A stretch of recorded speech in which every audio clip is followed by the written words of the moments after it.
이사야 48장입니다. 이사야 48장 12절 19절인데요. 18절 말씀 너희가 내 명령들에 귀를 기울였더라면 18절 말씀 내가 내 명령들에 귀를 기울였다면 얼마나 좋았을까 이 부분입니다. 18절 같이 읽습니다. 내가 내 명령들에 귀를 기울였더라면 얼마나 좋았을까. 그리야 했더라면 내 화평이 강과 같겠고 내 의가 바다 물결 같았으리라. 내가 내 명령들에 귀를 기울였더라면 이제 가정법이죠. 이 말은 이제 귀를 기울이지 않았다 이 말이죠. 귀를 기울이지 않았다. 귀를 기울였다면 얼마나 좋았을까 하면서 이제 18절 19절이 귀를 기울였다면 얻을 수 있는 복이었는데 너희가 놓쳤다. 이런 겁니다. 순종의 복, 불순종의 저주. 순종의 복, 불순종의 재앙. 이런 겁니다. 잠깐 기도하겠습니다. 위대하시고 거룩하신 주 하나님 감사합니다. 하나님께서 은혜와 긍휼을 주셔서 이 시간 주의 말씀이 선포될 때 주의 기름 부음이 넘치게 하시고 주의 성령께서 저를 가득 채우셔서 제가 주의 임재 앞에 있음을 알게 하시고 또 주의 말씀을 듣고 믿고 순종할 수 있는 그런 믿음을 허락하여 주시기를 간구합니다. 은혜를 많이 허락해 주십시오. 무엇보다 말씀을 깨닫는 마음을 주시옵소서. 말씀을 들을 수 있는 귀를 주시고 또 마음에 잘 간직할 수 있도록 해주시고 이것이 저희 마음에서 빠져나가지 않도록 잊혀지지 않도록 인도해 주십시오. 감사드리며 주의 성기도합니다. 아멘. 오늘 공부할 말씀은 내가 내 명령들에 귀를 기울였더라면입니다. 주께서는 이스라엘이 주의 말씀에 귀를 기울이면 복을 주시고 귀를 기울이지 않으면 벌을 주신다는 단순한 법칙을 선포하셨습니다. 아담은 주의 음성에 귀를 기울인 대신 자기 아내의 음성에 귀를 기울였습니다. 덕분에 그는 평생토록 고통 중에 땅의 소산을 먹고 죽어서 땅의 흙으로 되돌아가게 되었습니다. 파라오는 마음을 강팍하게 함으로써 주의 말씀에 귀를 기울이지 않았습니다. 그는 망했습니다. 광야의 이스라엘 백성들은 주의 말씀에 귀를 기울이지 않았습니다. 그들은 40년간 광야에서 헤매다가 거기서 죽어 사체가 되었습니다. 사울 왕은 주의 말씀에 귀를 기울이지 않았습니다. 그는 죽었고 왕자는 다윗에게로 넘어갔습니다. 레위기 26장 21절 너희가 나를 대적하여 걸으며 내 말에 귀를 기울이지 아니할진대 내가 너희 죄들에 따라 너희에게 7배나 더 재앙을 내리라. 귀를 기울이지 않을진대 내 말에 귀를 기울이지 아니할진대 내가 너희 죄들에 따라 너희에게 7배나 더 재앙을 내리라. 주의 명령에 귀를 기울이지 않으면 주님은 그들에게 역병을 보내시고 원수들의 손에 넘겨주시고 빵지팡이를 부러뜨리시겠다고 하셨습니다. 그럼에도 귀를 기울이지 않으면 주님은 7배나 징계하십니다. 레위기 26장 27절 29절 이 모든 것에도 불구하고 너희가 내 말에 귀를 기울이지 아니하고 나를 대적하여 걸을진대 나도 경로 중에 너희를 대적하여 걸으며 너희 죄들로 인해 나하고 내가 7배나 너희를 징계하리니 너희가 너희 아들들의 살을 먹이며 너희 딸들의 살을 먹으리라 했습니다. 가중쳐버립니다. 성경 말하기를 신명 18장 19절 누구든지 그가 내 이름으로 말할 내 말들에 귀를 기울이지 아니하면 내가 그에게 그것을 요구하리라 했습니다. 유다나 이스라엘의 악한 왕들의 특징은 한결같이 주의 말씀에 귀를 기울이지 않았다는 겁니다. 왕들만 그런 것이 아니라 유다 백성들, 이스라엘 백성들 역시 그러했습니다. 그들은 주의 법을 듣지 않았다. 맞죠? 들으려 하지 않았습니다. 귀를 기울이지 않았다. 맞아요. 주의 법을 아예 들으려는 들으려는 의지, 소원 자체가 그것을 들으려 하지 않았습니다. 주님은 율법에 기록된 대로 그들을 심판하시고 징계하셨는데 아무도 그것을 피하지 못했습니다. 예레미야 11장 1절에 예레미야 11장 11절, 17장 3절입니다. 예레미야 11장 11절 그러므로 주가 이같이 말하노라 보라 내가 그들에게 재앙을 내리리니 그들이 너희 이것을 피하지 못하리라. 그들이 내게 부르짖을지라도 내가 그들의 말에 귀를 기울이지 아니하리라. 주의 음성에 귀를 기울이지 않으면 주님께서도 그들의 부르짖음에 귀를 기울이지 않는다는 겁니다. 재앙을 받을 때 뒤늦게 후회하고 그때 주께 부르짖어도 주께서는 그들의 말에 귀를 기울이지 않겠다고 하셨습니다. 그때는 재앙을 감당해야 됩니다. 그리고 마음을 낮춰야 됩니다. 예레미야 17장 2, 3절 그러나 그들은 순종하지 아니하고 자기 귀를 기울이지도 아니하며 자기 목을 곧게 하여 듣지도 아니하고 교훈을 받지도 아니하였느니라. 그 결과는 패망입니다. 이스라엘 하나님의 음성에 귀를 기울이고 그 음성에 순종하면 그들에게는 놀라운 복이 주어집니다. 몇 가지 복이냐면 엄청 많은데 대표 몇 가지 정리하면 첫째는 가나안 땅에 사는 동안 이집트에서 보았던 질병이 그들에게 없습니다. 출애굽기 15장 26절에 이르시되 내가 주 내 하나님의 음성에 부지런히 귀를 기울이고 그의 눈앞에서 옳은 것을 행하면 그의 명령들을 귀담아 듣고 그의 모든 법규를 지키면 내가 이집트 사람들이 내린 이 질병 중 하나도 너희에게 내리지 아니하리니 나는 너희를 치유하는 주니라 하시니라. 주님은 질병을 내리지 않을 뿐만 아니라 그들을 치유하시는 주시다. 병원 안 가도 된다는 거예요. 이건 엄청난 건강의 복입니다. 둘째, 주의 음성에 귀를 기울이면 그들을 번성하게 하십니다. 번성하게. 신명기 13장 18절에 곧 내가 주 내 하나님의 음성에 귀를 기울이고 이날 내가 내게 명령하는 그분의 모든 명령을 지키고 주 내 하나님의 눈에 올바른 것을 행할 때 그와 같이 하시리라. 그와 같이 하시리라 이 말은 앞에 나온 말로 번성하게 하시리라. 대체는 큰 복을 주신다고 했습니다. 신명기 15장 5절. 오직 내가 주의하여 주 내 하나님의 음성에 귀를 기울이고 이날 내게 명령하는 이 모든 명령을 지켜 행하면 그리하시리라. 그리하시라 이 말씀은 4절에서 말한 큰 복을 주시고 약속하신 대로 복을 주시겠다는 겁니다. 이 복은 많은 민족들에게 꾸어주되 꾸지 않고 많은 민족들을 통치하되 그들에게 통치받지 않는다는 겁니다. 귀를 기울여 주의 음성을 듣는 것이 이스라엘이 최고의 부유하고 강성한 민족이 되는 비결이 이것이 바로 부국강병의 비결이었습니다. 부자 되고 강해지고 머리가 되고 이런 겁니다. 넷째, 주께서 그들을 가장 높이십니다. 신명기 28장 1절 내가 주 내 하나님의 음성에 부지런히 귀를 기울이고 내가 이날 내게 명령하는 그분의 모든 명령을 지키고 행하면 주 내 하나님께서 땅의 모든 민족들 위로 너를 높이 세우시리라. 신명기 28장 2절 13절은 주의 음성에 부지런히 귀를 기울이고 그것을 행할 때 받는 수십 가지 복이 쫙 나옵니다. 복이 너를 따라잡으리라 했어요. 이 구절들은 한국교회에서 너무나 애용하는 구절이라 따라온 거 맞지 않습니다. 핵심은 복이 그 사람을 따라잡는다. 그래서 사람이 복을 추구하는 게 아니라 복이 그 사람을 따라잡는다. 복이 그 사람을 따라잡는다 이거예요. 다섯째, 주의 음성에 귀를 기울이면 화평과 의가 임합니다. 오늘 본문 이사야 48장 18절 내가 내 명령들에 귀를 기울였더라면 얼마나 좋았을까. 그리하였더라면 내 화평이 강 같았겠고 내 의가 바다 물결 같았으리라. 여섯째 복은 땅에 좋은 것을 먹습니다. 땅에 좋은 것을 먹는다. 이사야 1장 19절 너희가 즐거이 순종하면 땅에 좋은 것을 먹을 것이로되 했습니다. 일곱째는 잘 된다. 잘 된다. 모든 게 잘 된다. 예레미야 42장 6절에 우리가 당신을 주 우리 하나님께 보내오니 일이 좋든지 나쁘든지 우리가 그분의 음성에 순종하리이다. 우리가 주 우리 하나님의 음성에 순종하면 잘 되리이다. 일이 좋고 나쁘고 앞에 건 잘 모르겠지만 하여튼 주의 음성에 순종하면 우리가 잘 되리이다. 그건 안다는 거예요. 그러니까 우리가 주 우리 하나님의 음성에 순종하면 잘 되리이다. 그러니까 뭐든지 말씀하시라고요. 그럼 우리는 무조건 순종하겠다. 이거. 그럼 잘 된다. 이거. 요즘 유행하는 말 중에 하나가 잘 되는 나입니다. 잘 되는 나, 더 잘 되는 나죠. 여러분이 잘 되길 원한다면 주의 음성에 귀를 기울이고 순종해야 됩니다. 가장 좋은 방법입니다.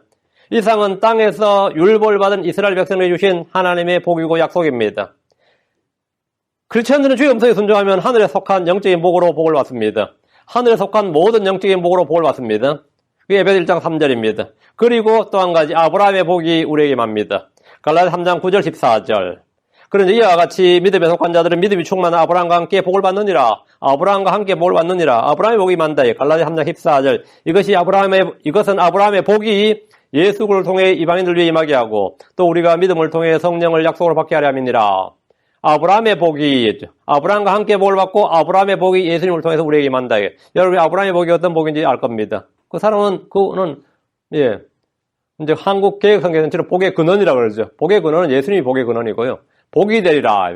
아브라함이 복이 되리라. 그 사람은 누구에게 복이 되는 사람이에요. 복이 되는 사람. 그 복이 우리에게 만대. 내가 집안에서든 누구에게든지 복이 된다. 이거예요. 복이 된다. 이것이 크리스천들이 주신 하나의 복입니다. 크리스천들이 약속된 하늘에 속한 모든 영적인 복과 뭐라고요? 아브라함의 복이 성령을 통해서 믿음을 통해 성령을 약속으로 받게 한다. 우리에게 다 임하겠다. 자, 그럼 본문을 보겠습니다. 12절. 이사야 48장 12절 오 야곱아 내가 부른 자 이스라엘아 내 말에 귀를 기울이라 나는 거니 나는 처음이오나 또 나는 마지막이니라. 계속 반복되죠 지금. 이사야 40장 이후로 지금 계속 반복되는 말씀입니다. 야곱은 태생적 이름이고 이스라엘은 주께서 그의 이름을 바꾸어 주신 이름입니다. 야곱은 민족을 말하고 이스라엘은 국가를 말합니다. 야곱은 민족, 이스라엘은 국가. 이 둘은 상호 교환적으로 사용됩니다. 주께서 야곱이라고 부르실 때도 있고 이스라엘이라고 부르기도 하십니다. 오 야곱아 내가 부른 자 이스라엘아 내가 부른 자 하나님께서 이스라엘을 불렀다 이거예요. 하나님은 야곱을 부르셨습니다. 하나님 야곱을 택하셨습니다. 이사야 41장 8절 그러나 나의 종 너 이스라엘아 내가 택한 야곱아 나의 친구 아브라함의 씨야 나의 종 내가 택한 나의 친구 아브라함의 씨야. 야곱은 강하고 큰 민족이 아니라 약한 민족입니다. 주님은 야곱을 너 벌레 야곱아 너 이스라엘 사람들아 이렇게 하셨습니다. 하나님은 야곱을 만드셨고 이스라엘을 창조하셨습니다. 지상에 이스라엘 민족은 전부터 있었던 민족이 아니에요. 어느 날 하나님께서 창조하시고 만드신 겁니다. 이사야 43장 1절 그러나 오 야곱아 너를 창조한 주가 이제 이같이 말하노라. 오 이스라엘아 너를 지은 이가 말하노라. 두려워하지 말라. 내가 너를 구속하시고 내가 너를 내 이름으로 불렀나니 너는 내 것이니라. 너를 창조한 주가 너싱에서 이스라엘 민족은 너싱 없었다가 창조된 거죠. 너를 만드신 한 사람으로부터 주를 이스라엘을 만들었다 이거예요. 너를 창조한 주가 이같이 말하노라. 너를 지은 이가 이같이 말하노라. 이렇게. 너를 구속하고 내가 너를 내 이름으로 불렀나니 너는 내 것이니라. 하나님께서 야곱아 이스라엘아 이렇게 부르신 것은 아버지가 아들을 부르는 음성이고 목자가 양을 부르는 것 같습니다. 주님께서 양들의 이름을 부르십니다. 주께서 부르시면 어떻게 됩니까? 응답해야 됩니다. 야곱아 이스라엘아 하면 내가 여기 있나이다 하고 이렇게 응답을 해야 돼요. 주께서 부르시면 우리는 마땅히 응답해야 됩니다. 주님 아담을 부르시며 내가 어디 있느냐? 내가 어디 있느냐? 찾으셨습니다. 주님은 동생을 죽인 가인에게 내 동생 아벨이 어디 있느냐? 주께서 부르실 때 이유와 목적이 있습니다. 하나님이 야곱을 부르신 이유 또는 우리를 부르신 이유가 있습니다. 첫째, 내 말에 귀를 기울이란 겁니다. 내가 사람을 부를 때는 왜 부르는 거죠? 내 말을 들으라는 거죠. 내가 뭔가를 말할 때 누굴 부르잖아요. 첫째는 내 말에 귀를 기울이라 이거예요. 내가 할 말이 있다 이거예요. 그게 사람을 부르는 이유입니다. 내가 아들 동주야 이래 부르면 동주가 말하면 내가 말하는 거죠. 첫째가 내 말에 귀를 기울이라. 내가 하는 말을 들으라 이거예요. 뭔가 말씀하시고 그 말을 듣게 하려고 부르는 겁니다. 이것이 부르심의 첫 번째 목적입니다. 첫째 내 말을 들으라 이거예요. 들으라 귀를 기울이라. 둘째 주께서 부르신 것은 뭔가 주시기 위해서입니다. 불러요. 부르면 듣는 사람도 뭘 기대하죠? 뭔가 주려나 보다 이렇게. 셋째 주께서 부르시는 것은 약속을 주시고 평안을 주시기 위해서입니다. 주님은 예레미야 3장 10절에 오 나의 종 야곱아 너는 두려워하지 말라. 오 이스라엘아 놀라지 말라. 약속과 평안을 주셨다 이거예요. 넷째 주께서 부르시는 것은 주께서 앞으로 하실 일을 알려주시기 위해서입니다. 날 부르시는데 갑자기 날 불렀어요. 무슨 일인가 했는데 무슨 일인가? 주께서 앞으로 하실 일과 앞으로 하실 일을 우리에게 미리 알려주시기 위해서 그 예언이죠. 내가 뭐 하리라 이거. 다섯째 주께서 우리를 부르시는 것은 이 땅에서 우리가 해야 할 일을 알려주시기 위해서입니다. 지시사항이라 명령이란 말이죠. 주께서 자신이 할 일을 알려주시고 우리가 해야 될 일을 알려주시기 위해서 주님은 우리를 부르시는 겁니다. 여섯째 주께서 우리를 부르시는 것은 우리가 잘못했을 때 경고를 주시기 위해서 회개하도록 하기 위해서 부르시는 겁니다. 주께서 내가 잘못했을 때 주님이 딱 부르면 되죠? 겁이 딱 나죠. 아니면 딱 두려움이 임한다. 왜? 주께서 그냥 부르신 게 아니다 말이에요. 경고를 주고 회개하도록 하기 위해서 부르시는 겁니다. 일곱째 주께서 우리를 부르시는 것은 있어서도 아니면 뭐죠? 교제하기 위해서입니다. 우리가 교제하기 위해서요. 이런 이유로 주님은 오 야곱아 이스라엘아 이렇게 부르셨어요. 야곱은 어디에 해당될 것 같아요? 여기서는. 왜 부르신 것 같아요? 오 야곱아 내가 부른 자 이스라엘아 내 말에 귀를 기울이라. 일단 들으라 이거. 내 말에 귀를 기울이라. 나는 그니 나는 처음이요 또 나는 마지막이니라. 하나님 반복해서 들으라 귀 기울이라 하시며 선포한 말씀은 주 하나님이 누구인지에 관한 그 하나님에 관한 계시를 하나님이 누구인지에 관한 계시를 그들에게 알려주는 겁니다. 하나님 알라는 거죠. 주는 한 분이시고 그분은 하나님이시고 그분의 다른 구원자가 없다는 것과 주께서 처음이요 마지막이라는 것을 들으라 이거예요. 그리고 귀를 기울여. 이 사실을 너희가 분명히 듣고 귀를 기울이고 명심하라 이거예요. 나는 근이라. 나는 처음이요 마지막이니라. 이 말씀은 신약에서 주 예수님이 선포하신 말씀입니다. 주님은 재판정에서 내가 찬송받으실 네 아들 그리스도냐 이렇게 신문하자 내가 근이라 이렇게 말씀하셨습니다. 내가 근이라. 그럼 제사장이나 그때 이 말을 듣는 제사장들이나 아니면 서기관들이나 바리새인들이나 막 기겁할 말이에요. 내가 근이라 이 말은 뭐야? 나는 근이라. 나는 처음이요 마지막이니라. 이거하고 지금 같은 말이에요. 내가 근이라. 내가 하나님이다 이 말입니다. 사마리아 여인이 메시아고 그리스도라는 분이 오실 줄 내가 아노니 그분께서 오시면 모든 걸 우리에게 말씀하시리이다 하자 주님께서 뭐라 했어요? 내게 말하고 있는 내가 근이라. 내가 근이라 이렇게 말씀하셨습니다. 요한복음 8장 25절에 이에 그들이 그분께 이르되 너는 누구냐? 아니 예수님께서 그들이 이르시되 나는 내가 처음부터 너에게 말한 바로 근이라. 나는 처음부터 너에게 말한 바로 근이라. 나는 근이라. 나는 처음이요 또 마지막이니라. 완전히 일치하는 거죠. 예수님이 누구란 겁니까? 하나님이란 겁니다. 나는 근이라 하신 구약의 주 하나님이 바로 신약의 주 예수 그리스도십니다. 이 둘은 한 하나님이시고 하나입니다. 계시록 1장 8절에 11절, 21장 6절, 20장 13절 네 번에 나는 처음이요 나는 마지막이니라. 주님께서 요한계시록에서 네 번이나 이 말씀을 반복하셨습니다. 돌이킬 수 없는 말씀입니다. 난 알파 오메가요 시작과 끝이요 처음과 마지막이니라. 이게 뭡니까? 나는 근이라. 나는 처음이요 또 마지막이니라. 이게 뭐죠? 나다. 예수님 자신이다 이거예요. 예수님은 구약 성경에서 대언자들을 통해 말씀하신 주 하나님이십니다. 알파 오메가요, 시작과 끝마침이요, 전에도 있었고 지금도 계시고 앞으로도 계실 주 곧 전능자 하나님이십니다. 전능자 하나님입니다. 그분이 하나님입니다. 그분이 누구냐? 예수님이다. 13절. 내 손이 또한 땅에 기초를 놓았고 내 오른손이 하늘들을 쟀나니 내가 하늘들을 부르면 그것들이 함께 일어서느니라. 주님은 야곱 곧 이스라엘에게 자신이 누구인지를 말씀해 주시며 듣고 귀를 기울이라고 하셨습니다. 듣고 귀를 기울여야 되는 게 뭐냐? 이스라엘을 부르신 주 하나님은 창조주 하나님이시다. 이거. 내 손이 땅에 기초를 놓았고 땅은 주께서 친히 만드신 작품입니다. 땅은 일부 천문학자들의 가설이나 이론과 달리 주 하나님이 만드셨습니다. 언제 만드셨습니까? 처음에 만드셨습니다. 히브리서 1장 10절에 주께서 옛적에 땅의 기초를 또 주여 주께서 처음에 땅의 기초를 놓으셨으며 하늘들은 주의 손이 이루신 작품이니이다. 주님 언제 만드셨느냐? 처음에 만드셨습니다. 옛적에 만드셨습니다. 시편 102편 25절 주께서 옛적에 땅의 기초를 놓으셨으며 하늘들은 주의 손이 이루신 작품이니이다. 하나님은 땅의 기초를 놓으셨고 그것이 영원히 움직이지 않도록 하셨습니다. 시편 104편 5절에 땅의 기초들을 놓으사 그것이 영원히 움직이지 않게 하였도다. 이때 사람들은 존재하지 않았습니다. 이때 사람들은 존재하지 않았어요. 사람은 위로 하늘을 잴 수 없고 아래로 땅의 기초들을 찾을 수 없습니다. 주님은 내 오른손이 하늘들을 쟀나니 이랬습니다. 주님께서 청량기사예요. 이 말씀 주께서 친히 설계하셨고 청량하셨다는 사실을 말해주는데 다른 거 없어요. 주님께서 자기 손으로 쟀다잖아요. 손으로. 이것을 뭐라냐? 지적 설계론이라고 합니다. 이건 지적 설계론이다. 우연이 아니다 이거예요. 진화가 아니다. 지적 설계론으로 이건 창조입니다. 빅뱅이나 진화가 아니라 주님은 친히 손으로 재시며 자신이 만드셨다는 겁니다. 잠언 3장 19절에 주께서는 지혜로 땅의 기초들을 놓으셨으며 명철로 하늘들을 굳게 세우셨도다. 주께서 하늘들을 부르면 그것이 함께 일어섭니다. 전지전능하신 창조주 하나님입니다. 이것을 너희가 귀 기울여 들으라 이거예요. 귀 기울여 들으라. 14절 너희는 다 모여 들으라. 그들 가운데 누가 이 일들을 밝게 하려느냐? 주가 그를 사랑하였은즉 그가 자기 기뻐하는 바를 바빌론에게 행할 것이요 그의 팔이 갈대아 사람들에게 말이라.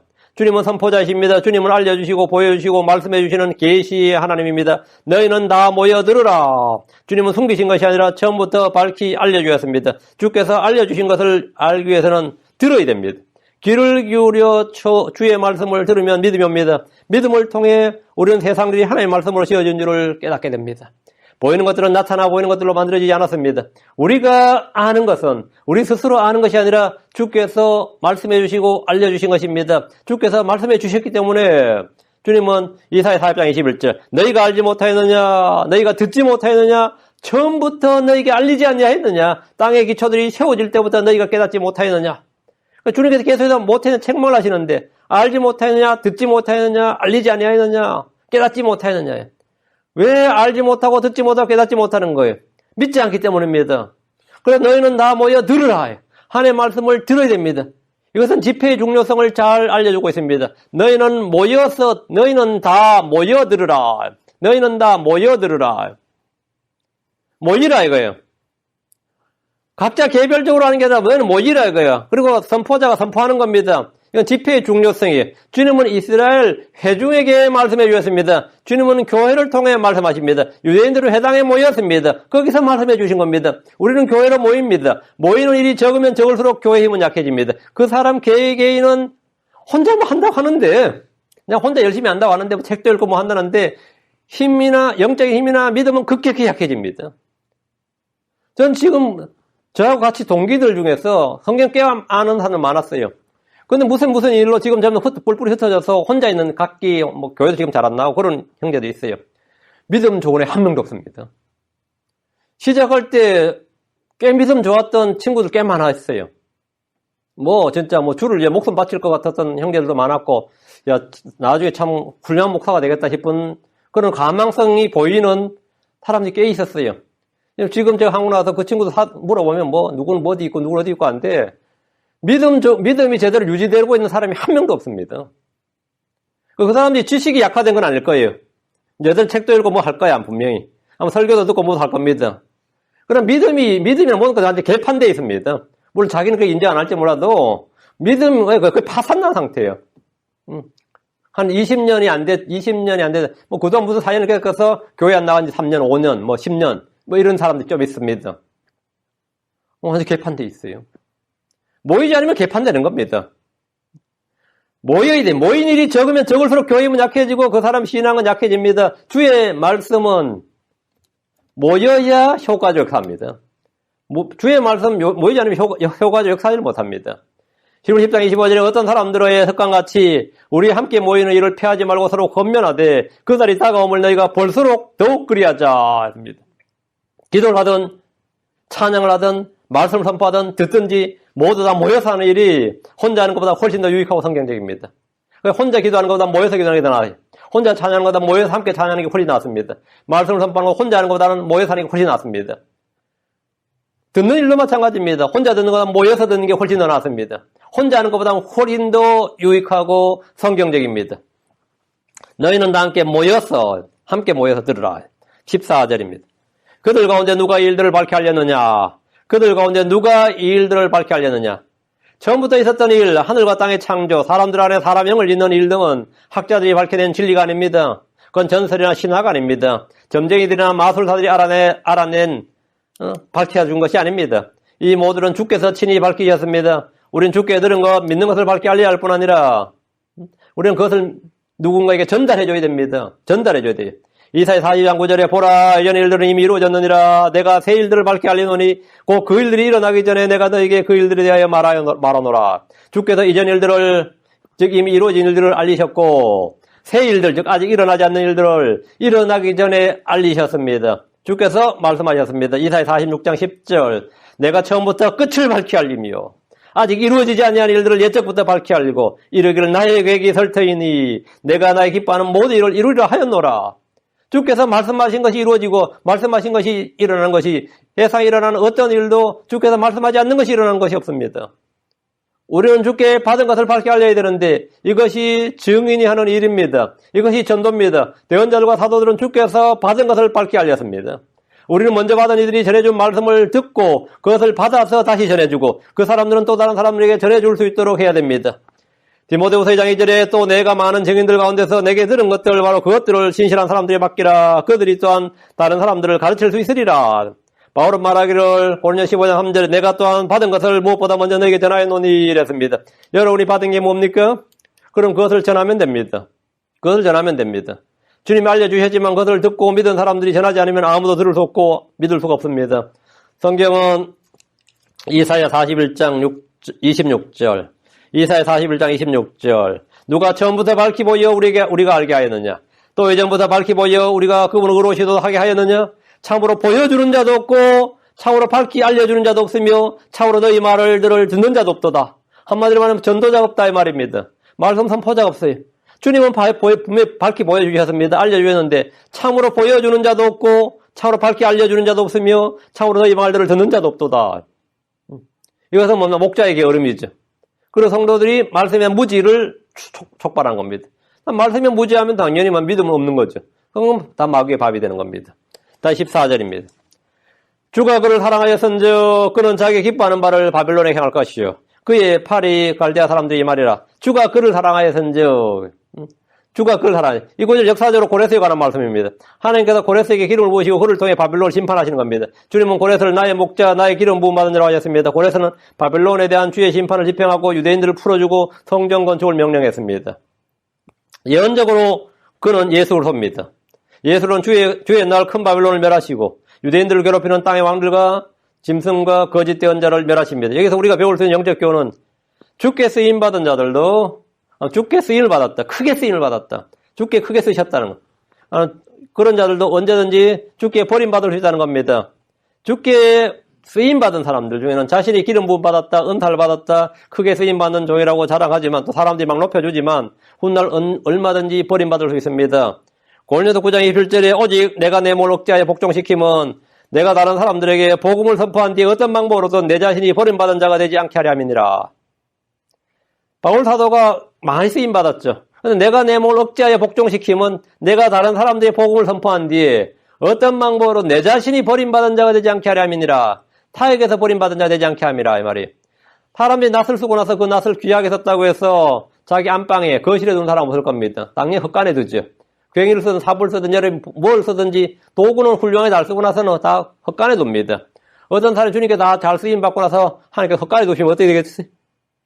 그 바벨론의 느부갓네살이나 아시리아의 그 사내림이나 다 주님께 쓰임 받은 종들입니다.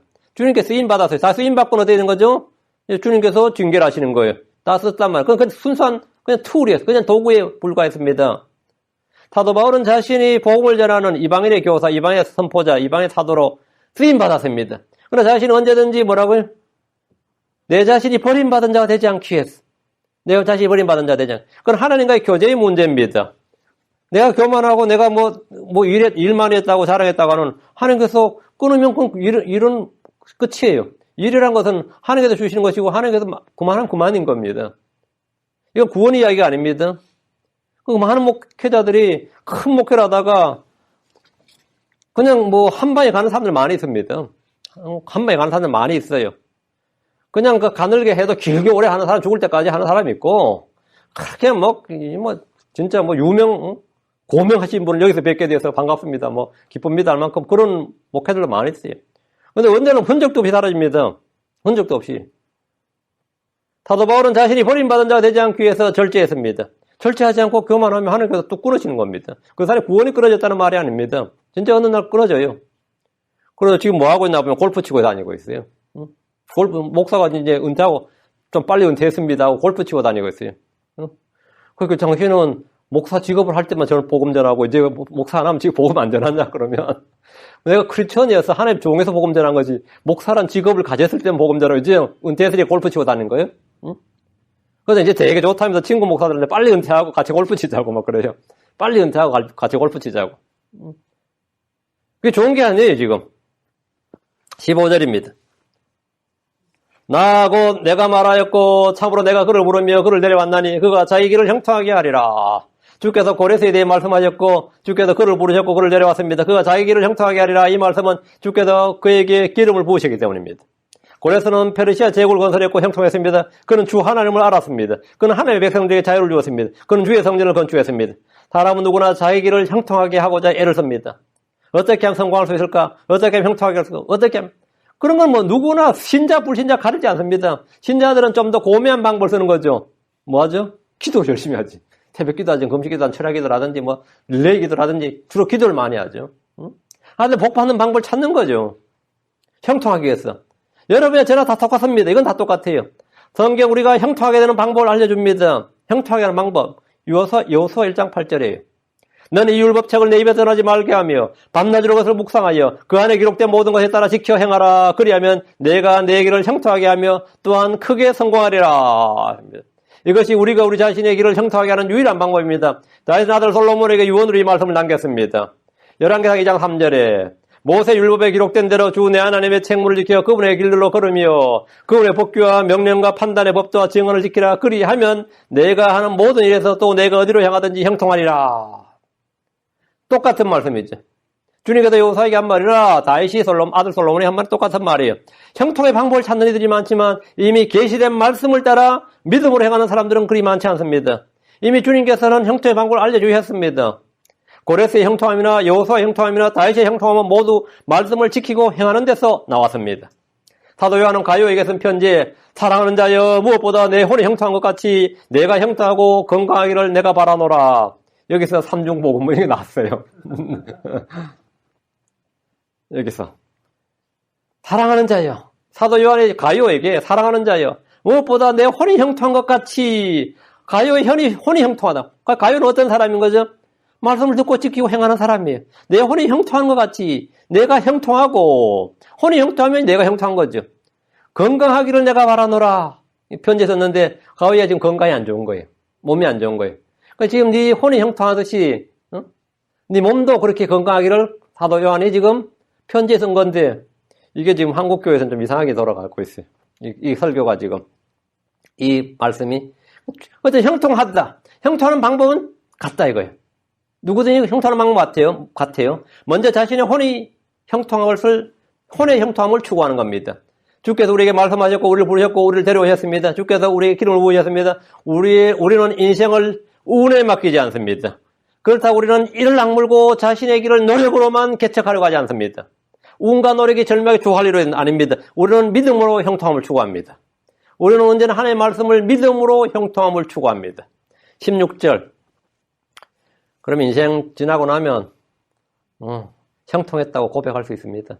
형통했다고. 16절. 너희는 내게 가까이 나와 이것을 들으라. 내가 처음부터 은밀한 가운데 말하지 아니하였나니 그것이 있던 때부터 내가 거기 있노라. 이제 주 하나님과 그분의 영께서 나를 보내셨느니라. 14절에는 너희는 다 모여 들으라 했죠. 16절은 너희는 내게 가까이 나와 이걸 들으라 했죠. 모이라는 것은 집회로 모이라는 겁니다. 가까이 나오라는 말씀은 주의 말씀이 담겨있는 언약궤, 즉 가까이 성전으로 나오라는 겁니다. 성전은 희생 제물만 드리는 곳이 아닙니다. 성전은 기도하는 곳입니다. 성전은 주의 임재가 있는 곳이고 주의 말씀이 선포되는 곳입니다. 지금 크리스천들은 각자의 몸이 주의 성전입니다. 우리는 함께 모여서 주의 말씀을 듣고 배우고 가르치고 선포하고 함께 나누어야 됩니다. 서로 권면하고 훈계하고 가르치는 일은 함께 모이지 않으면 할 수가 없습니다. 말씀 공부든 교제든 말씀은 일단 듣는 것으로부터 시작됩니다. 그리고 듣는 거는 뭐냐? 다음엔 모여야 되는 겁니다. 16절. 내가 처음부터 은밀한 가운데 말하지 아니하였나니 이 말씀은 주께서 공개적으로 선포한 겁니다. 십계명을 비롯해서 율법은 이스라엘 온 회중에게 선포되었습니다. 하나님께서 모세만 은밀히 아니에요. 회중에게 선포되었어요. 주님은 돌판에 기록하셨고 책으로 기록하셔서 모두가 읽고 그것을 행하도록 하셨습니다. 주의 말씀은 특정한 신비 집단의 사람들에게 주어진 것이 아닙니다. 주님은 온 회중이 다 들을 수 있도록 말했습니다. 그래서 이스라엘이 겁을 먹었어요. 우리에게 직접 말씀하지 말고 모세에게 말한 모세를 통해서 듣겠다고. 우리는 지금 그렇게 말씀하지 않습니다. 성령께서 우리에게 직접 말씀해 주길 원합니다. 자, 그러니까 모세는 하나님께 말씀을 받아서 온 회중에게 이스라엘아 들으라 이렇게 온 회중에게 선포했습니다. 온 회중이 들을 수 있도록 선포했어요. 그것이 있던 때부터 내가 거기 있노라. 너희가 언더라. 그것이 있던 때부터 내가 거기 있노라. 주의 말씀이 있던 때부터 내가 거기 있노라. 주님은 언약궤 임재에 있었습니다. 주님 하나님의 말씀은 언제나 거기 있었어요. 이 말씀은 정말 놀라운 말씀입니다. 말씀이 있는 곳에 하나님이 계시다는 겁니다. 그것이 있던 때부터 내가 거기 있노라. 말씀이 있는 그곳에 내가 거기 있다 이거예요. 주 예수님이 처음부터 계신 말씀이기 때문입니다. 말씀이 곧 영이고 생명입니다. 주의 말씀이 하나님 그분의 이름입니다. 말씀이 있는 곳에 거기에 내가 있노라. 이 본문 암송해 두시기 바랍니다. 사체가 있는 곳에 독수리가 있듯이 너희 보물이 있는 곳에 너희 마음이 있듯이 주께서 있는 거기에 주의 종도 있듯이 상속 언약이 있는 곳에 언약한 유언자의 죽음이 있듯이 죄의 사면이 있는 곳에 피가 있듯이 시기와 다툼이 있는 곳에 거기에 혼란과 모든 악한 일이 있듯이 주의 영이 있는 곳에 자유가 있듯이 고린도 3장 17절에 이제 주께서는 그 영이시니 주의 영이 계신 곳에는 거기에는 자유가 있느니라. 주의 영이 있는 곳에 거기에 자유가 있느니라. 마찬가지로 주의 말씀 있는 곳에 거기에 주께서 계십니다. 주의 말씀이 있는 거기에 뭐가 있다고요? 내가 거기에 있느니라. 주의 말씀이 있는 곳에 거기에 내가 있느니라. 말씀이 있는 곳에 거기에 내가 있노라. 거기에 내가 있노라. 여러분이 주의 임재를 알고 싶다면 여러분은 말씀이 있는 그곳에 주가 있다. 말씀 있는 거기에 말씀 있는 곳에 거기에 내가 있노라 하면 이제 주 하나님과 그분의 영께서 나를 보내셨느니라. 예수로의 오심입니다. 이것은 예수로의 오심이 예수님은 주 하나님과 그분의 영께 보냄을 받아 이 땅에 육신을 입고 살아보셨습니다. 주께서는 내가 왔노라 할 때 항상 주님 무서워서 보냄을 받았다 그랬죠. 주님 왜 오셨냐? 보내셨기 때문에 왔다 이거예요. 요한복음 7장 29절 나는 그분을 아노니 이는 내가 그분에서 나왔고 그분께서 나를 보내셨기 때문이니라. 그분께서 나를 보내셨기 때문이라. 요한복음 8장 42절 예수님께서 그들에게 이르시되 하나님이 너희 아버지였으면 너희가 나를 사랑하였으리니 이는 내가 하나님으로부터 나왔기 때문이니라. 나는 스스로 오지 아니하였으며 그분께서 나를 보내셨느니라. 예수님은 스스로 오지 아니하셨고 그분께서 나를 보내셨느니라. 아버지가 나를 보내셨대. 이제 주 하나님과 그분의 영께서 나를 보내셨느니라 이거예요. 예수님의 교리는 예수님 스스로 창안한 것이 아니라 그분을 보내신 분의 것입니다. 예수님은 자기의 영광을 구하지 않고 자기를 보내신 분의 영광을 구했고 예수님은 계속해서 나를 보내신 분에 대해 말씀했는데 그분이 바로 아버지 하나님이십니다. 이것은 구약성경에 예언된 이제 주 하나님과 그분의 영께서 나를 보내셨느니라 이 말씀 그대로입니다. 17절 내 구속자요 이스라엘의 거룩하신 이인 주가 이같이 말하노라. 나는 너를 가르쳐 유익하게 하고 내가 마땅히 가야 할 길로 너를 인도하는 주 내 하나님이니라. 이스라엘의 구속자요 이스라엘의 거룩하신 분께서 말씀하셨습니다. 나는 너를 가르쳐 유익하게 하고 주님 우리에게 악함을 위해서 뭘 가르치는 것은 없습니다. 주님은 항상 우리의 유익을 위해서 가르치는 거예요. 나는 너를 가르쳐 유익이 되게 하게 해요. 유익하게 하고. 성경의 교리는 우리의 유익을 위한 겁니다. 우리의 선을 위한 거예요. For our good. For our good.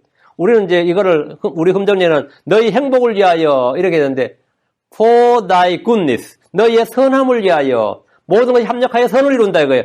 나는 너를 가르쳐 유익하게 하고, 모든 것을 합력해서 선을 이루고 말. 주님이 하시는 모든 우리의 복을 위한 겁니다. 주께서는 교리와 책망과 바로함과 의로 훈육하심으로 우리가 모든 선한 일에 완전하게 갖추어지도록 하기 위해서 가르치십니다. 가르칩니다. 그래서 주님은 뭐라 한 거예요? 너희는 내게 와서 배우라. 배우지 않고 처음부터 능 상관없어요. 직통계실 그런 거 없습니다. 직통계실 받아도 배워야 되는 겁니다. 배우고 익혀야 돼요. 그리고 그건 훈련도 해야 됩니다. 개선마다 훈련 받은 게는 어때요? 웬만한 사람보다 낫습니다. 훈련 잘 받은 게는, 잘 배우고 잘 받은 게는, 웬만한 사람보다 나아요. 웬만한 사람보다. 그런데 못 배워 먹은 사람 어떻습니까? 개만도 못하죠. 개만도 못하지. 성질은 원래 개만도 못했고, 뭐, 안 배우고 따라서, 사람 성질이 원래 개만도 못해요. 사람은 뭐, 개보다 나은 게 없는데, 배우지 않으면 하는 짓도 마찬가지입니다. 주님께서는 배우라요. 주님은 가르치시기 때문에 주님은 가르치시는 분이고 우리는 배워야 됩니다. 여러분이 성경을 통해 아무런 유익을 얻지 못했다면 내가 말씀 침례에 나온 지 해수 세월에 벌써 뭐 3년, 4년, 5년 지났는데 뭐 배운 게 없다 이런 분이 있나? 있을 것 같은데? 배운 게 없다 그러면 그건 제한테 책임을 돌리면 안 돼요. 응? 말씀을 듣고 배우면서도 별로 도움이 되지 못했다면 불평할 것이 아니라 회개됩니다. 선포되는 말씀이나 가르치는 말씀을 통해 유익을 얻지 못하는 성도에게 그 이유는 딱 한 가지입니다. 이유가 딱 한 가지예요. 믿음과 섞이지 않았기 때문입니다. 히브리서 4장 2절에 우리뿐만 아니라 그들에도 복음이 선포되었으나 선포된 그 말씀이 그것을 들은 자들 속에 믿음과 섞이지 아니하였으므로 그들에게 유익을 끼치지 못하였느니라.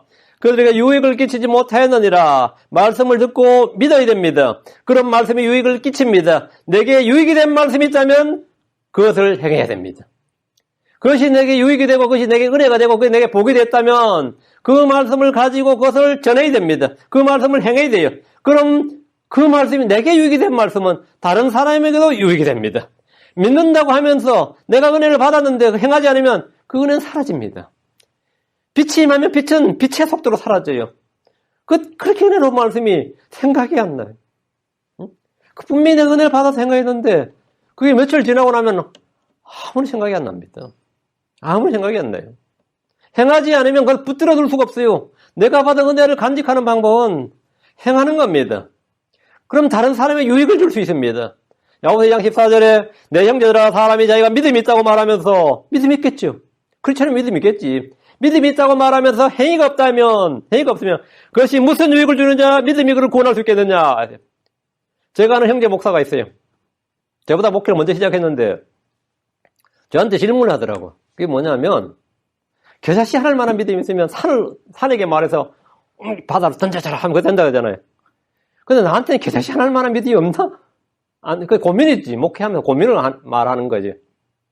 그 형제한테는 겨자씨 할 만한 믿음이 있느냐 이제 나한테 묻는 거예요. 응?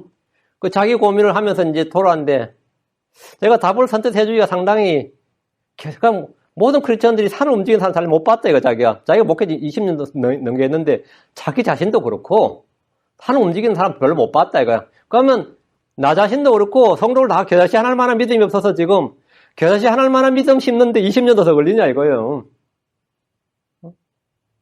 그런 이제 사람들이 이제 목회가 비즈니스 되는 겁니다. 그래서 제가 이거 답을 해주고 싶은데, 마땅한 게, 겨자씨 하나할 만한 믿음이 없으면, 그걸 제가 두 가지를 이야기해 줬습니다. 피레미와 고래 이야기를 해줬어요. 시골서 저희들이 피레미 아주 작은 피레미 있죠? 근데 그게 말이야 물살을 말이죠. 막 거슬러 올라가서 막 가고 옆으로 가고 막 그럽니다. 왜 이게 살아있어가지고. 근데 고래는 살아있을 땐 괜찮은데 죽으면 아무리 천천히 힘없는 물에도 떠내려갑니다. 그게 겨자씨 하나할 만한 믿음이 나선 살아있느냐 크기의 중요성이 아니라 살아있느냐 아니냐가 중요성입니다. 살아있느냐 아니냐의 중요성이. 두 번째는 저희 가스레인지가 가끔가다 불을 켜면 라이트를 켜면 잘 안 될 때가 있어요. 그러면 내가 톨치를 가지고 이렇게 불을 붙여요. 톨치가 나갈 때 불이 어떨 것 같아요? 톨치의 불꽃을 보셔서 여러분이 딱딱할 때 불이 눈에 잠깐 보이죠? 그 잠깐의 작은, 진짜 겨자씨 하늘만한 보다 작은 톨치의 불꽃이 나갔는데 가스에 닿으면 어떻게 되죠? 확 올라오지. 그것은 불꽃이 크게 중요하지 않습니다. 가스가 올라올 때는 불꽃이 크야 불꽃이 크게 오는 게 아니라 여러분 눈에 보이지 않을 만큼 딱딱하는 그 딸깍 소리에 불이 확 붙어요. 맞죠? 가스의 크기 따라 불꽃이 크긴 중요하지 않습니다. 여러분이 하나님께서 성령 역사하실 때, 말씀 역사할 때는 믿음의 크기는 중요하지 않습니다. 믿음이 탁 톨치에 여러분이 오늘 가서 한번 해보세요. 딸깍이에요. 그럼 그것이 확 붙어요. 요거는 겨자씨 하나보다 훨씬 더 작은 불꽃이 불을 일으킵니다. 불을 일으켜요. 크기가 중요한 게 아닌 겁니다. 그러니까 하나님께서 너에게 겨자씨 하늘 만한 믿음이 있으면 이 사람들아 중요한 게 온 산을 불태우죠. 온 세상을 불태울 수 있는 불꽃이 큰 불꽃이 필요한 게 아니다 이 말이죠. 큰 불꽃. 그러니까 하나님의 성령이 임재해 있는 곳에 작은 믿음이 하나님의 말씀이 충만한 곳에는 뭐가 던져진다고요? 예, 딸깍하는 그 정도의 작은 믿음이 떨어지면 됩니다. 떨어지면 충분해요. 충분해요. 다시 17절입니다. 내가 마땅히 가야 할 길로 너를 인도하는 주 내 하나님이니라. 다시 17절. 내가 마땅히 가야 할 길로 너를 인도하는 주 내 하나님이라. 주님 자신이 누구냐? 마땅히 가야 할 길로 인도한다. 주님은 사람들이 원하는 길, 좋아하는 길로 인도하는 게 아니라 마땅히 가야 할 길로 인도하는 거예요. 우리가 원하는 걸 다 할 수 없습니다. 우리가 해야 할 일을 해야 되는 거지 우리가 원하는 일을 했다고 인생 잘 산 거 아닙니다. 내가 하고 싶은 대로 다 했다고 그 사람 인생이 행복하거나 잘 산 게 아니에요. 성공한 게 아니에요. 내가 마땅히 해야 할 일을 하면 성공한 거예요. 내가 마땅히 해야 될 일을 하니까 괴로워 죽겠어요. 우리 집에도 그래요. 얘는 왜 이렇게 많이 나가지고 이런 소리. 힘들 때만 상자 나온 소리가.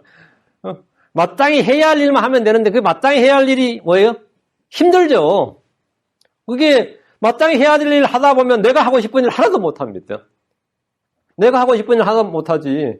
일요일날 뭐 골프 치고 싶고 영화관 가고 싶고 놀러 가고 싶은데 여행 가고 싶은데 뭐 지금 전에 아무 말도 안 하더니 언제부터 교회 나오라 그래야 고 말했지. 저는 뭐 별로 말 안 한 것 같더니만 요즘부터 뭐 이러면 어때요? 마땅히 가야 할 길로 가야 되는데 엉뚱한 길로 뭐 비행기 타고 막 어디로 뭐 여행지로 막 가고 있단 말이에요. 교회 가야 될 길로 길을 잘못 잡고 있는 거죠. 여기 아시죠? 요즘 미국 와서 지금 사역하고 있는지 모르겠네. 고구마 전도왕이라고 유명한 집사가 있었어요. 예. 하도 그 사람들 옆에서 부축해가지고, 괜히 그 집사하고 있으면 될 사람을 신학교까지 와가지고, 목사를 지금 해가지고, 힘이 없어요. 참 안타깝더만. 그리고 요즘 여러 교회 다니면서, 그때 옛날 이야기 간증하고 있습니다. 요즘 이야기 간증하는 게 아니라, 옛날 이야기 간증하고 있어요. 제가 그걸 참 들으면서 기가 찼어요. 그 양반이 그때 회심한 이 계기가 그거예요. 마누라가 교회 같이 가자 그러는데 가는 길에 교회로 안 가고 옆으로 싹 빠져가지고 다른 길로 가다가 교통사고 나서 그냥 간 거예요. 어제 살아나가지고 뭐 회심하긴 했지만 사람들한테 짜릿한 간증을 원하지만 사실 짜릿한 간증은 중요하지 않습니다. 그거는 잘못하고 있다는 뜻입니다. 짜릿한 간증을 가진 사람들은 뭐 이렇게 V자 그럴 거 없어요. 한때 하나님께 크게 맞은 거니까 그건 평탄한 길로 순종의 길로 안 가고 있었다는 뜻이. 주님은 우리가 마땅히 가야 할 길로 인도하시는데 이 길이 의의 길이고 화평의 길이고 진리의 길이고 구원의 길입니다. 주께서 우리를 인도하는 길은 좁은 길입니다. 때로 주님은 우리를 사망의 그늘진 골짜기로 인도하시는데 마땅히 가야 할 길이기 때문입니다. 왜 그런 길로 왜 좁고 협착한 길로 인도하냐? 좁고 협착한 길이냐 그건 중요한 게 아니면 그게 마땅히 가야 할 길이기 때문에 지금 우리가 원하는 길로 인도하시는 것이 아니라 마땅히 가야 할 길로 인도하시는 주 하나님이십니다.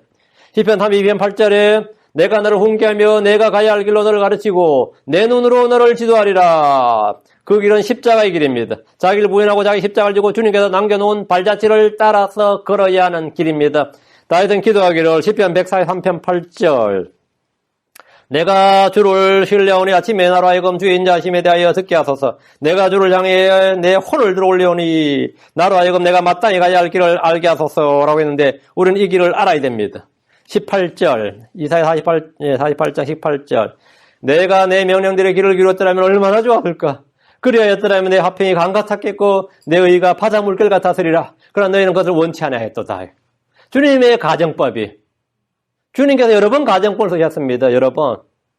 너희가 했더라면, 했더라면, 이건 성경에 많이 나오는 표현이에요. 가정법은 언제나, 가정법 과거는 현재 사실의 반대라 그러죠. 가정법은 언제나 반대입니다. 반대. 이스라엘은 주의 명령에 귀를 기울였다면 그들은 아무런 재앙이나 고난이나 심판을 당하지 않았을 겁니다. 그들은 복을 받았을 것이고, 형통했을 것이고, 민족들의 머리가 되었을 겁니다. 그랬을 거예요. 그들은 세상 모든 민족들의 머리가 되었을 것이다. 간단한 예로 그들이 자기 아버지 어머니를 공격했더라면 주 하나님 주시는 땅에서 날들이 길었을 겁니다. 우상들이 아닌 주 하나를 섬겼다면 그들은 먹을 것이 풍성하고 질병의 문제가 없었을 겁니다. 출애굽기 3장 25절에 너희는 주 너희 하나님을 섬길지니라. 그리하면 그가 내 빵과 물에 복을 줄 것이요 내가 내 한가운데 병을 제거하리라. 지금 하나님께서 미국에도 그렇고 한국에도 마찬가지고 조류 독감 같은 거 있죠. 아니면 인플루엔자 이런 조류, 새, 돼지, 하여튼 가축 광우병을 맞고, 이 가축들에게 지금 몇 년 전부터, 한 20년 전부터 계속해서 역병을 많이 보내셨어요. 역병을. 근데 이 사람들은 회개할 줄 몰라요. 다음에는 사람이다, 못 들을 것 같아요. 이번엔 닭이나 이런 게 아니고, 다음은 사람이다 그러면 흑사병 오는 거예요. 그게 흑사병이에요. 그러면 지구 인구 몇 분의 1 줄어듭니다. 그러려면. 사람들이 회개하지 않는데, 이스라엘은 전염병이 없었던 나라예요. 이스라엘은 그런 역병이 없었던 나라입니다. 그런데 언제부턴가 서서 역병이 도는 거예요. 역병이. 그러면 가는 거죠. 역병이 오면. 주님께서 하신 말씀이 출애굽기 3장 5절에 너희는 주 너희 하나님을 섬길지니라. 그리하면 그가 내 빵과 물에 복을 줄 것이요 내가 내 한가운데서 병을 제거하리라. 내가 내 한가운데 이스라엘 한가운데 병을 제거하리라. 주님은 명령을 주시고 그에 따른 약속을 함께 주셨습니다. 이런 명령들의 길을 기울였다면 얼마나 좋았겠느냐는 겁니다. 얼마나 좋았겠냐. 그리하였더라면 내 화평이 강과 찼겠고 내 의가 바다 물결 같았으리라. 이것은 율법의 행위에 따른 의입니다. 누구든지 주의 말씀에 순종하면 화평이 맙니다. 양심에 거리낌 없는 대담함, 담대함과 의가 생깁니다. 크리스천들은 믿음으로 오르게 되었습니다. 그 이유는 행위로 자신의 의를 드러내야 됩니다. 성령을 따라 생각하면 마음에 생명과 평안이 맙니다. 성령을 따라 걸으면 화평이 마고 의가 넘칩니다. 의가 없는 화평이란 없습니다. 의가 없는 화평이란 없어요. 주 예수님을 믿는 성도들이 주의 말씀에 귀를 기울이지 않으면 환난과 공고가 닥칩니다. 육신적으로 생각하는 것은 사마입니다. 이스라엘은 주의 명령들에 귀를 기울이지 않았습니다. 이스라엘은 주 예수를 믿지 않았습니다. 사도들을 통해 복음이 선포될 때 그들은 배척하고 거역했습니다. 성령을 거역한 겁니다. 주의 명령들에 귀를 기울였다면 얼마나 좋았을까. 이것은 주 하나님의 탄식입니다. 주님은 아무도 멸망하지 않고 모든 사람이 회개에 이르고 구원에 이르기를 원하십니다. 19절 또 내 씨가 모래 같고 내 뱃속에서 나오는 후손이 그것이 자갈 같아서 그의 이름이 내 앞에서 끊어지거나 멸절되지 아니하였으리라. 주님께서 아브라함이 주신 복이 내 씨를 하늘의 별들같이 바닷가의 모래같이 번성하게 해주시겠다는 겁니다. 또 하나는 땅의 티끌입니다. 내가 내 씨를 땅에 티끌 같게 하리니 사람이 땅의 티끌을 능히 셀 수 있거든 내 씨도 그리하리라. 본문에서는 모래와 더불어 자갈이 나옵니다. 자, 주님께서 내 씨를 갖겠다. 갖게 하겠다 할 때, 하늘의 별들, 바닷가의 모래, 땅의 티끌같이. 그죠? 엄청난 거죠. 그래서 다음에는 모래같이, 다음 자갈같이. 제가 살던 시골의 강변에는 모래와 자갈이 가득했습니다. 정말 모래 자갈이 가득했어요. 너무 많았어요. 자, 그의 이름이 내 앞에서 끊어지거나 멸절되지 아니하였으리라. 북왕국 이스라엘은 아시리아의 남왕국 유다는 바빌론에게 왕조가 끊어지고, 멸절했습니다. 근데 그렇지 않았으면 그 왕조가 끊어지거나 멸절되지 않았을 것이다 이 말이에요. 이방인의 때가 없이 유다는 항상 자기 땅에서 역사를 지속했을 것이란 말입니다. 그러나 이들은 바빌론의 포로가 되어서 유대인들은 자기들의 주권과 영토를 잃어버렸습니다. 역사가 단절되고 말았습니다. 백성들은 온 세상으로 흩어져서 이방인들에게 짓밟혔습니다. 여기서 끊어지고 멸절한다는 것은 유대 민족 자체가 완전히 소멸되어버린다 그 말이 아니고 가나안 땅에서 끊어지고 멸절된다 이 말입니다. 가나안 땅에서 끊어지고 멸절된다는 의미입니다. 완전히 끊어져서 소멸되거나 더 이상 존재하지 않는다는 말이 아닙니다. 그건 주님께 다시 회복시키십니다. 그들이 주의 음성에 귀를 기울였다면 계속해서 가나안 땅에서 이스라엘이라는 이름으로 유다 민족이 한 번도 끊어짐 없이 계속 지속되었을 것이다 이 말이에요. 그러나 주의 명령들을 버림으로써 그들 역시 그 땅에서 버림받았고 끊어졌고 멸절되었습니다. 이것은 주께서 오시는 그날까지입니다. 주님은 그들을 다시 회복시켜 주십니다. 오늘은 내 명령들의 귀를 기울였더라면 이거 오늘 여기까지 하겠습니다. 다음 시간에 계속합니다. 잠깐 기도하겠습니다. 위대하시고 오르가신 주 하나님 감사합니다. 하나님께서 은혜와 복을 주셔서 오늘 선포한 말씀들이 모든 성도들의 은혜와 복이 되게 하시고 믿음과 자결 앞에서 유익이 되게 하셔서 저희가 받은 유익, 저희가 받은 은혜를 또 다른 사람들에게도 끼칠 수 있도록 하나님 또 다른 사람에게 가르칠 수 있도록 권면하고 훈계할 수 있도록 서로가 세워줄 수 있도록 하나님께서 저희 가운데 영을 충만케 해주시옵소서. 사랑 아버지 하나님 언제나 하나님의 말씀이 기름지게 풍성하게 선포되게 하시고 저희가 참 주께서 기뻐하시는 대로 주께서 마땅히 가야 할 길로 인도하시는 그 길에 순종해서 걸을 수 있도록 하시고 저희에게 평강과 의가 넘치게 하여 주시옵소서. 감사드리며 주의 성기도합니다. 아멘. 아멘.